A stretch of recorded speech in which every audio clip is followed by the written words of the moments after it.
Assalamualaikum warahmatullahi wabarakatuh. Alhamdulillah, puji syukur, mari kita panjatkan kehadirat Allah Subhanahu wa Ta'ala, yang mana pada hari kedua kegiatan LDKS sistem daring di SMA Negeri 1 Sukatani Purwakarta dapat kita laksanakan dengan baik, dan hari pertama sudah kita lewati dengan baik pula, dan mudah-mudahan hari ini kita bisa menyelesaikan kegiatan LDKS sesuai jadwal dengan harapan sesuai dengan tujuannya dan tepat waktu kita bisa menyelesaikan acara ini. Para siswa peserta LDKS yang berbahagia, sungguhnya ini adalah materi terakhir di hari kedua sebelum nanti kita mengadakan kegiatan penutupan. Insya Allah setelah materi yang akan disampaikan, acara penutupan bisa kita laksanakan. Sebelum kita masuk materi, perlu disampaikan pula bahwa hampir 60 peserta LDKS tahun ini adalah siswa-siswi yang insya Allah beruntung, dan Anda adalah siswa-siswi pilihan di sekolah ini yang bisa mengikuti kegiatan LDKS dengan sistem daring. Dan hari pertama, semua siswa sudah mendapatkan pembekalan atau materi, mulai dari manajemen pemimpinan, dasar-dasar manajemen dan organisasi, serta teknik pembuatan proposal, juga bagaimana membuat laporan hasil kegiatannya. Dan insya Allah itu adalah sebagai bekal yang mendasar bagi para siswa dalam rangka untuk mengikuti atau terlibat dalam suatu organisasi. Itu yang pertama. Selanjutnya, para siswa harus tahu bahwa pemimpin itu bukanlah diciptakan. Pemimpin bukanlah diciptakan, tapi pemimpin itu dipersiapkan. Dan pada kegiatan LDKS ini, SMA Negeri 1 Sukatani Purwakarta berusaha, berikhtiar untuk mempersiapkan para pemimpin-pemimpin di masa yang akan datang. Siapa tahu nanti ada yang menjadi bupati, gubernur, menteri, atau bahkan presiden atau panglima TNI. Dan kegiatan ini selama 2 hari insya Allah akan mendasari kalian dengan bekal-bekal tentang dasar-dasar kepemimpinan. Baik para siswa peserta LDKS yang berbahagia, di sini saya akan coba menyampaikan materi tentang arah pembinaan siswaan dan juga tentang bagaimana pengelolaan OSIS sebagai organisasi resmi yang ada di sekolah ini. Tentunya hal ini tidak jauh dengan bidang kesiswaan, di mana para siswa nanti akan tahu apa saja yang dilaksanakan, kegiatan apa saja yang diprogramkan dalam bidang kesiswaan. Nah, salah satu dari kegiatan-kegiatan itu adalah berupa latihan kepemimpinan.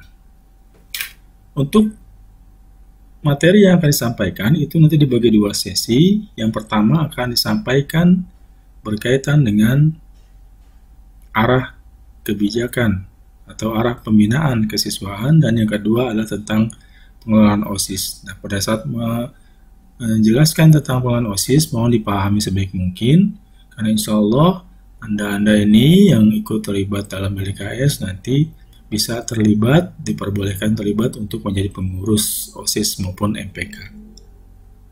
Baik para siswa yang berbahagia, kita coba masuk ke materi yang pertama, yaitu tentang arah pembinaan kesiswaan. Arah itu tentu ada yang dituju, pembinaan itu tentu ada yang dibina. Dalam hal ini semua siswa yang ada di sekolah. Dan kalau kita bicara tentang pembinaan, pencapaian materi kali ini memiliki beberapa tujuan, diantaranya adalah bahwa peserta LKS akan mendapatkan informasi yang berkaitan dengan arah pembinaan kesiswaan. Yang kedua, peserta LKS akan dapat menambah wawasan yang berkaitan dengan pembinaan kesiswaan. Nah, itu tujuan dari penyampaian materi tentang arah pembinaan kesiswaan. Selanjutnya, dasar yang digunakan adalah Peraturan Menteri Pendidikan Nasional Republik Indonesia Nomor 39 Tahun 2008 tentang pembinaan kesiswaan. Jadi tidak sembarangan, karena penyampaian materi ini diambil dari Peraturan Menteri Pendidikan Nasional. Selanjutnya, tujuan dari pembinaan kesiswaan itu yang diantaranya adalah mengembangkan potensi siswa secara optimal dan terpadu yang meliputi bakat, minat, dan kreativitas. Ada kata potensi siswa. Kalau kita bicara tentang siswa, maka dari hampir 1.000 siswa di sekolah ini memiliki potensi-potensi yang berbeda-beda. Ada potensi dalam diri siswa berkaitan dengan potensi di bidang logical, secara logik, aritmatik, hitung-hitungan. Ada yang secara kinetik, gerak, olahraga, potensi olahraga. Ada yang potensi bidang lingual secara bahasa, mungkin bidang seni, dan sebagainya. Nah, maka di sekolah ini dibina secara optimal, sehingga bakat, minat, dan kreativitasnya itu bisa dikembangkan sesuai dengan potensi siswa masing-masing. Ada yang punya potensi di bidang lingual, bisa masuk melalui eskul, misalkan eskulnya adalah eskul paduan suara, atau seni suara, itu. Punya potensi di bidang olahraga, bisa masuk ke eskul futsal dan yang lainnya. Yang kedua, memantapkan kepribadian siswa untuk mewujudkan ketahanan sekolah sebagai lingkungan pendidikan, sehingga terhindar dari usaha dan pengaruh negatif yang bertentangan dengan tujuan pendidikan. Nah, di sini ada kata ketahanan sekolah. Nah, ketahanan sekolah itu bisa didefinisikan secara mudah, secara sederhana adalah daya tahan sekolah terhadap gangguan dari pihak luar maupun gangguan dari dalam. Nah, dengan kegiatan siswa dibina, maka siswa akan memiliki kegiatan-kegiatan yang positif, sehingga dia bisa menunjukkan bahwa sekolah itu adalah sebagai lingkungan pendidikan untuk menuntut ilmu, mencari ilmu. Yang ketiga, mengaktualisasikan potensi siswa dalam pencapaian prestasi unggulan sesuai bakat dan minat. Diaktualisasikan, jadi potensi yang ada tidak terpendam saja di dalam diri siswa, tapi diaktualisasikan, dipraktekkan, ditunjukkan. Yang keempat, menyiapkan siswa agar menjadi warga masyarakat yang berakhlak mulia, demokratis, menghormati hak-hak asasi manusia dalam rangka mewujudkan masyarakat yang memadani atau civil society.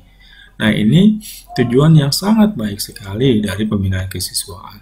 Sehingga dari bahasa yang filsafat ini sangat tinggi maknanya, itu harus dilaksanakan dengan sebaik mungkin oleh suatu sekolah yang tentunya didukung oleh semua peserta didik yang ada di sekolah tersebut.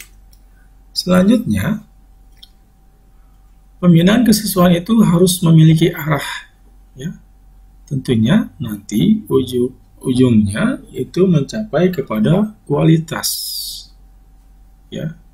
Jadi kalau pembinaan kesiswaan itu arahnya mau dikemanakan, mau dibawa kemana, mau dibawa kemana, mau diapakan, mau dibagaimanakan pembinaan kesiswaan itu. Apapun teknis cara yang digunakan dalam pembinaan kesiswaan itu harus sesuai dengan aturan ketentuan yang dikeluarkan oleh pemerintah melalui Dinas Pendidikan. Tentunya ujung-ujungnya adalah pada kualitas, baik kegiatannya yang berkualitas, hasil kegiatannya berkualitas, dan produknya, manusia-manusianya, para siswa akan menjadi manusia-manusia yang berkualitas, memiliki mental yang baik, bertanggung jawab, punya kemandirian, bisa bekerja sama, bisa mengapresiasi semua kegiatan yang baik, juga bisa mengaktualisasikan potensi-potensi yang ada di diri siswa tersebut. Nah, itu dia. Secara skema di sini, ya, ada pembinaan siswaan, ada ujung-ujungnya adalah kualitas. Maka semua kegiatan kalau ingin mencapai suatu kualitas, hal yang paling baik adalah sesuai dengan manajemen bagaimana kita mencapai suatu kualitas. Mulai dari perencanaannya, pelaksanaan kegiatannya, laporan hasil kegiatannya, evaluasinya maupun monitoring kegiatan yang dilakukan. Nah, insya Allah di sekolah ini kegiatan-kegiatan bidang kesiswaan itu selalu berpola pada perencanaannya, polanya pada pelaksanaannya, juga hasil dan laporannya yang mana dievaluasi dan dimonitor sehingga akan menjadikan perbaikan untuk kegiatan yang akan datang. Selanjutnya adalah visi dari pembinaan siswa adalah terbinanya siswa yang cerdas, sehat, dan mandiri, serta mempunyai sikap dan kepribadian yang luhur, yang dilandasi dengan iman dan takwa terhadap Tuhan Yang Maha Esa. Kata kuncinya di sini adalah cerdas, siswanya jadi cerdas, siswanya sehat dan mandiri. Kalau cerdas tidak sehat, maka tidak optimal. Sehat tidak cerdas, kurang cerdas, belum cerdas, maka ini kualitasnya masih dalam tahap di bawah standar, ya, atau belum mencapai standar yang diharapkan. Mandiri jelas, cerdas, sehat, dia bisa mandiri, bekerja dengan baik, sesuai dengan kemampuannya, kecerdasannya dalam kondisi yang sehat, dan memiliki kepribadian yang luhur. Ya. Kepribadian yang luhur dalam bahasa agamanya itu adalah berakhlak yang mulia. Itu akan bisa diperoleh apabila memiliki iman dan ketakwaan terhadap Tuhan Yang Maha Esa, apapun agamanya. Misi yang berikutnya adalah misi. Visinya tadi sudah jelas, sekarang misinya. Pertama, mempersiapkan generasi muda yang cerdas, sehat, tangguh, mandiri, dan bertanggung jawab atas dirinya sendiri dan lingkungannya. Wah, ini misinya sangat mulia. Ini sudah terbayangkan bahwa generasi muda yang seperti ini adalah generasi yang benar-benar berkualitas. Kedua, mempersiapkan generasi muda yang beriman, berilmu, dan beramal bagi dirinya serta lingkungannya. Nah, ini dia dua misi, yang pertama dan kedua, yang sangat baik sekali, sangat bagus sekali. Tentunya kalau ini bisa tercapai, insya Allah akan menghasilkan generasi-generasi muda yang tangguh di masa yang akan datang melalui sekolah ini tentunya. Selanjutnya, maksud dan tujuan dari pembinaan siswaan adalah satu, mengusahakan agar para siswa dapat tumbuh dan berkembang sesuai dengan tujuan pendidikan nasional. Makanya, apapun kondisi siswa, pasti siswa tersebut memiliki potensi. Makanya sekolah harus berusaha untuk menumbuhkan dan mengembangkan para siswanya. Tentu salah kalau suatu sekolah itu tidak memiliki pembinaan kesiswaan dengan baik, maka nanti ujung-ujungnya siswa itu tidak akan berkembang, tidak akan tumbuh sesuai dengan yang diharapkan pada tujuan pendidikan nasional. Yang kedua, tujuan pembinaan kesiswaan adalah untuk meningkatkan peran serta dan inisiatif siswa untuk menjaga dan membina sekolah sebagai pusat belajar.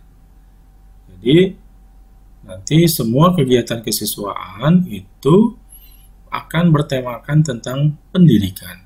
Misalkan, ya, kita punya kegiatan berkaitan dengan peringatan Hari Besar Agama. Ya. Walaupun kita tidak melakukannya di kelas, misalkan di suatu lapangan, ada dakwah, ada ceramah, ada tampilan seni nasyid dan sebagainya, itu juga suatu, ya, pendidikan. Jadi apapun kegiatan di sekolah ini bertemakan tentang pendidikan. Jadi bukan hanya kegiatan yang di dalam kelas saja. Sehingga dari situ sekolah dikatakan sebagai pusat belajar. Yang berikutnya, kedua atau B, pembinaan kesiswaan itu menumbuhkan daya tangkal pada diri siswa terhadap pengaruh yang negatif yang datang dari dalam maupun luar lingkungan sekolah. Insya Allah kalau dalam sekolah ada hal yang positif dari siswa-siswi di sekolah ini, semuanya baik dan dapat mentaati peraturannya. Yang harus kita jaga, antisipasi adalah pengaruh luar lingkungan sekolah. Karena banyak kejadian, di rumahnya baik, di sekolahnya baik, tapi di luarnya punya lingkungan yang kurang baik, maka siswa tersebut bisa terpengaruh pada hal-hal yang negatif. Yang C atau ketiga, itu memantapkan kegiatan eskul, pembinaan kesiswaan itu. Jadi ada banyak eskul di sekolah ini, 18 kegiatan eskul. Para siswa ketika masuk di sekolah ini sudah memilih eskulnya, itu satu, harus mengikuti kegiatan eskul wajib. Yang kedua, memilih salah satu eskul sesuai dengan minatnya dan bakatnya. Nah, khusus eskul pramuka, semua siswa wajib mengikuti kegiatan pramuka sesuai dengan jadwalnya. Karena ini akan ada penilaian yang langsung di rapot, mau tidak mau harus ada nilai eskul pramuka.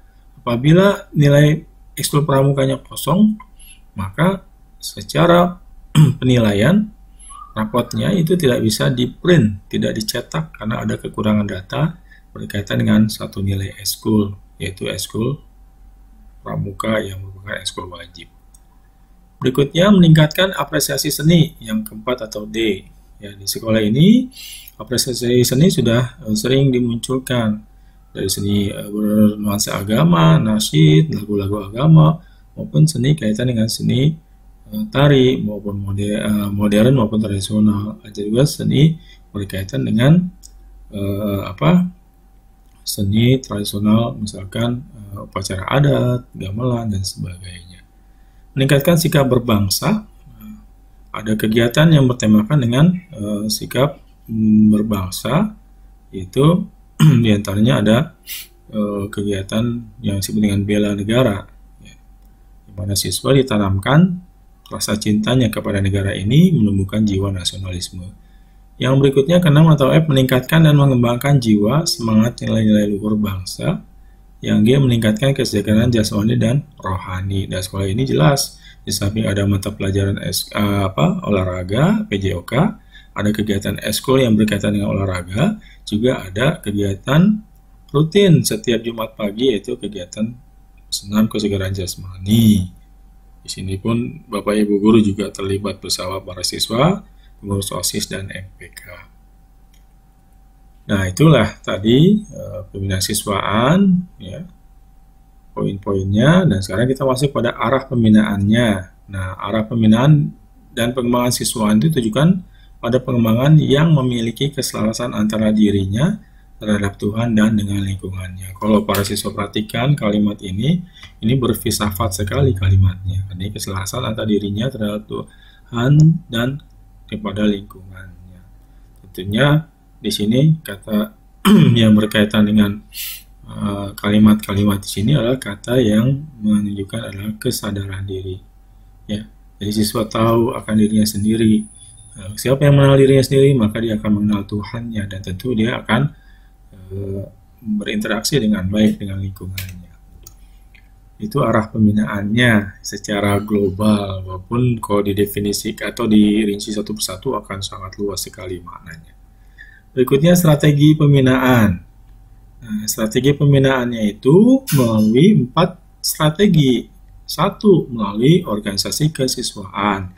Nah, organisasi kesiswaannya itu yang dikembangkan di sekolah ini hanya satu organisasi yang tidak terkait dengan organisasi yang lain yang kita sebut sebagai OSIS. Nah, setelah penjelasan ini selesai, nanti kita akan masuk kepada penjelasan tentang OSIS lebih mendalam.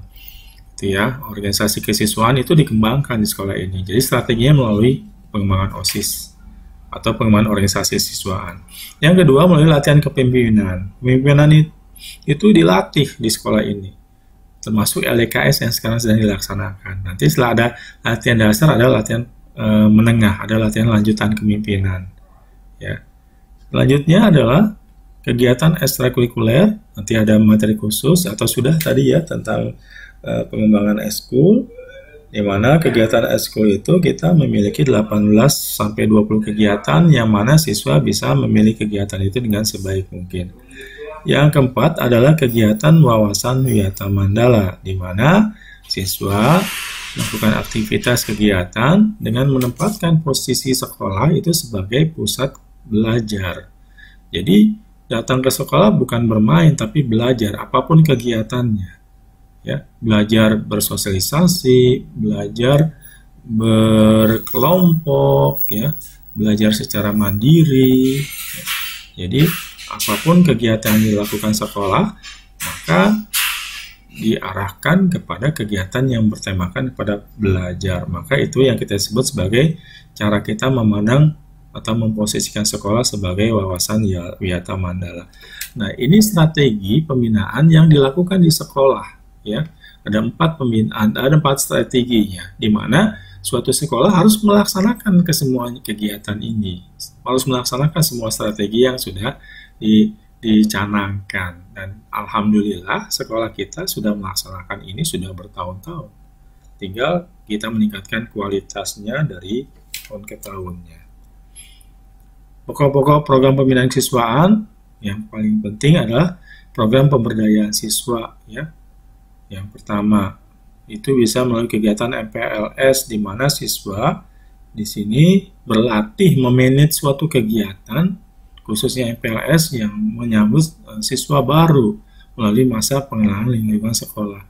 Nah, panitia, khususnya siswa, itu melaksanakan kegiatan ini dengan seluas-luasnya untuk mengembangkan potensi mereka, belajar memanage adik-adik kelasnya, tentunya sesuai dengan aturan-aturan yang berlaku. Dari situ nanti siswa sebagai panitia akan berkembang secara pribadi, di mana dia dalam organisasinya dia bisa berkelompok, bekerja sama, bisa memimpin orang lain. Dalam hal ini adik-adik kelasnya yang merupakan siswa yang baru di sekolah ini. Berikutnya kegiatan pesantren kilat biasa dilaksanakan di bulan suci Ramadan. Berikutnya kegiatan kewirausahaan siswa di sekolah ini pernah ada program yang melaksanakan di mana siswa diberikan modal untuk mengembangkan usaha, di mana siswa itu membentuk kelompok. Dalam satu kelompok itu dari 6 orang, dengan modal yang diberikan mereka bebas berusaha apa dalam proses produksi, misalkan ya, lantas dijual, nanti dihitung berapa keuntungannya.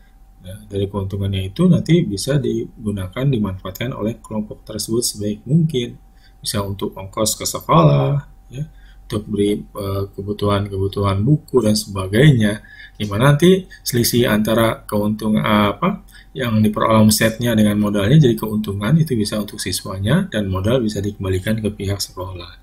Itu sangat baik. Nah, jiwa kewirausahaan sudah dimunculkan di sekolah ini. Berikutnya ada debat siswa kaitan dengan kegiatan kebahasaan. Berikutnya adalah pembinaan klub bakat dan minat,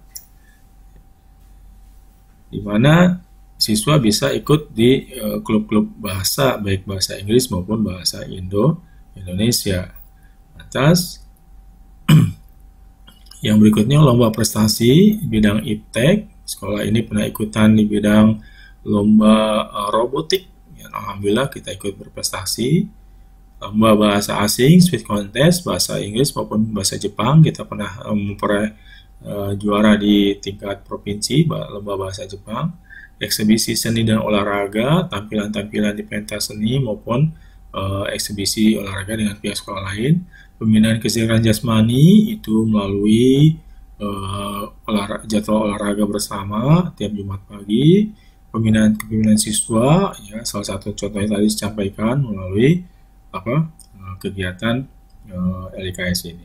Dan yang paling penting adalah program penyelamatan siswa. Penyelamatan di sini adalah bertujuan agar siswa itu bisa melanjutkan sekolah sampai tuntas selama 3 tahun di sekolah ini, di mana ada program penyelamatan siswa berupa bantuan kepada siswa yang tidak mampu, juga pemberian beasiswa bakat maupun prestasi. Dan yang paling penting adalah penyelamatan, di mana siswa dihindari dari pengaruh-pengaruh negatif, baik pengaruh narkoba, tawuran, penyakit AIDS, ataupun penyakit menular lainnya. Baik, para siswa, itu saja barangkali materinya. Mudah-mudahan materi yang sangat simpel dan ringkas ini bisa dipahami. Memang kalimat-kalimat yang dimunculkan itu adalah kalimat yang dari sumbernya, yang mungkin ada sedikit bahasa filsafat, mudah-mudahan bisa dipahami, tapi tidak ada lain adalah bahwa siswa diharapkan dari penjelasan ini bisa mengetahui pembinaan kesiswaan yang dilakukan di sekolah ini. Itu saja barangkali untuk materi yang pertama. Nanti kita coba akan lanjutkan pada materi berikutnya, yaitu tentang keosisan.